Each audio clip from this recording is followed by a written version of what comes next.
اور اس نے سارا کچھ کیا, اس کے ساتھ کیا کر لیا ہم نے, یا کسی نے بھی کیا کر لیا. کینیڈا نے اس کو اتنی باتیں کرنی نہیں چاہیے, کوئی ضرورت نہیں تھی. ٹھیک ہے, اچھا بھلا ملک چل رہا تھا, کوئی ضرورت ہی نہیں تھی ایسے.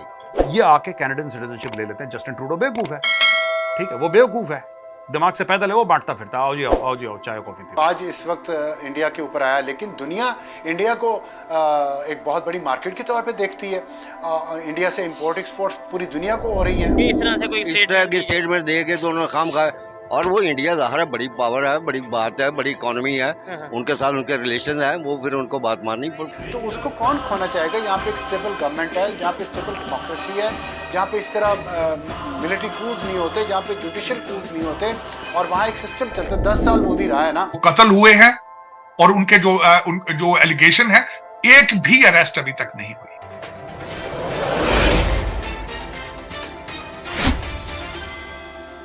کیا وجہ ہے کہ کینیڈا معافی مانگنے پہ مجبور ہوا؟ کیا وجہ ہے کہ کینیڈا جو ہے وہ مطلب یہ ہے, پہلے انہوں نے تھوڑا سا وہ اس طریقے سے اسٹیٹمنٹ دی, اور اب وہ جب بائیکاٹ ہونا شروع ہوا, انڈینز میں یونٹی ہے کیا مطلب؟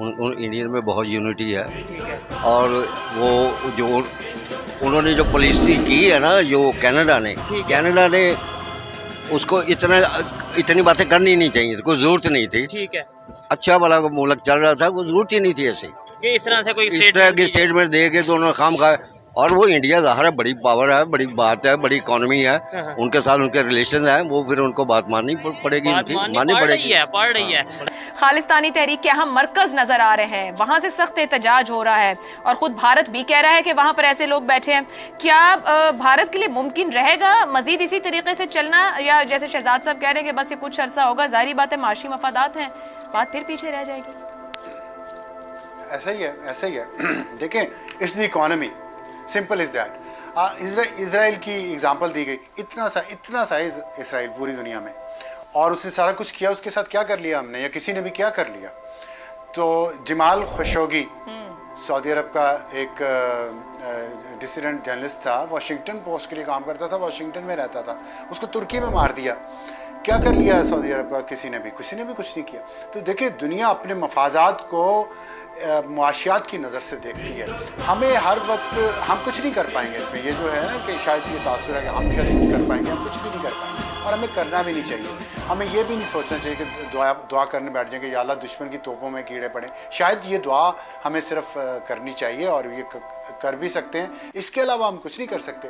اور اس کی بنیادی وجہ یہ ہے کہ ہم اپنے دشمن خود ہیں, ورنہ آج یہ موقع برا نہیں تھا جو آج اس وقت انڈیا کے اوپر آیا. لیکن دنیا انڈیا کو ایک بہت بڑی مارکیٹ کے طور پہ دیکھتی ہے. انڈیا سے امپورٹ ایکسپورٹ پوری دنیا کو ہو رہی ہیں, اور دنیا کی سب سے زیادہ آبادی اس وقت انڈیا کی ہے. تو اس کو کون کھونا چاہے گا؟ یہاں پہ ایک اسٹیبل گورنمنٹ ہے, جہاں پہ اسٹیبل ڈیموکریسی ہے, جہاں پہ اس طرح ملٹری کود نہیں ہوتے, جہاں پہ جوڈیشل کود نہیں ہوتے, اور وہاں ایک سسٹم چلتا ہے. 10 سال مودی رہا ہے نا, تو اس سے اسٹیبلٹی آتی ہے, دنیا کو میسج ملتا ہے کہ بھی ایک لیڈر ہے ان کا, اب اگلے 5 سال بھی شاید اس کو مل جائیں. تو یہ جو 15 سال کا ایک رن ہے اس کا انڈیا کو تو فائدہ ہوا, اسی طرح جس طرح منموہن سنگھ کے پچھلے 10 سال اس نے بنیاد بنائی. اصل بنیاد جو انڈیا کی موجودہ اکنامک اور ورلڈ اس میں فورم پہ اس کی جو پذیرائی ہے, اس کی بنیاد تو منموہن سنگھ نے رکھی. اور ان 10 سالوں میں ہم افغانستان کی دوسری جنگ لڑ رہے تھے. ہماری پرائرٹیز نہیں ہے. دیکھیں 71 تک ہماری پیرٹی تھی انڈیا کے ساتھ, 71 میں مشرقی پاکستان بنگلہ دیش بنا تو ہماری پیرٹی کم ہو گئی. در حقیقت اس میں آپ کو اس کا تھوڑا سا بیک گراؤنڈ بتانا چاہتا ہوں کہ جسٹن ٹروڈو صاحب کو یہ کیا ضرورت محسوس ہوئی, اور یہ سارا سلسلہ ہے کیا. در حقیقت